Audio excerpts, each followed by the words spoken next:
பெரியார் நகரின் மேற்கு பகுதியான ஜெய்மஹால் அவென்யூவில் நகராட்சியில் பூங்கா கட்டுவதற்கான ஒதுக்கப்பட்ட இடத்தில் நகராட்சி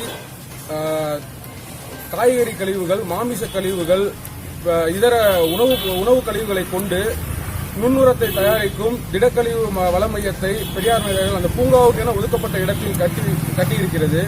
இதனால் அங்கு குடியிருக்கும் மக்கள் பெரும் அவதிக்குள்ளாகின்றனர். கொசு தொல்லை, ஈ தொல்லை, மூச்சு விட முடியல, அவ்வளோ கொடூரமான வாடைகள் அடிக்குது. இது பலமுறை நகராட்சி அலுவலகத்தில் கோரிக்கை வச்சிருக்கோம். ஆனா எந்த ஒரு நடவடிக்கையும் இல்லை.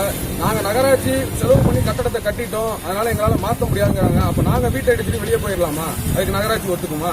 நகராட்சி கலெக்டர், சப் கலெக்டர் குடியிருப்பு கிட்ட ஒரு மாடு கட்டினதுக்கு நகராட்சி போய் சண்டை பண்ணாங்க, வம்பு பண்ணாங்க. அதனால சுகாதார சீர்கேடு வருதுன்னு இப்ப ஊர்ல இருக்க குப்பையெல்லாம் கொண்டு வந்து குடியிருப்புல கொட்டி தரம் பிரிச்சு உரம் தயாரிக்கிறாங்க. இதனால எந்த சுகாதார சீர்கேடு வராதா? இது நகராட்சிக்கு தெரியாதா? இது அநியாயமா இல்லையா? நாங்க பல முறை கோரிக்கை மனு கொடுத்திருக்கோம். இதுல எந்த ஒரு நடவடிக்கையும் இல்லை. இன்னைக்கும் கோரிக்கை மனு கொடுக்கறதுக்காக வந்திருக்கோம். இளைஞர்கள், மாணவர்கள், பொதுமக்கள் கூட்டமைப்பின் சார்பாக இந்த மனுவின் மீதும் நடவடிக்கை இல்லாத பட்சத்தில் வருகின்ற 23 ஜூன் 2020 செவ்வாய்க்கிழமை அன்று நகராட்சியில் குடியேறும் போராட்டத்தை நாங்கள் நடத்த இருக்கிறோம். உடனடியாக நகராட்சி ஆணையரும், சார் ஆட்சியரும், மாவட்ட ஆட்சியரும் தலையிட்டு இந்த பிரச்சனையில தீர்வு காணலனா நாங்க வர செவ்வாய்க்கிழமை அறிவித்தபடி நகராட்சியில குடியேறும் போராட்டம் நடத்துவோம் என்பதை திட்டவட்டமாக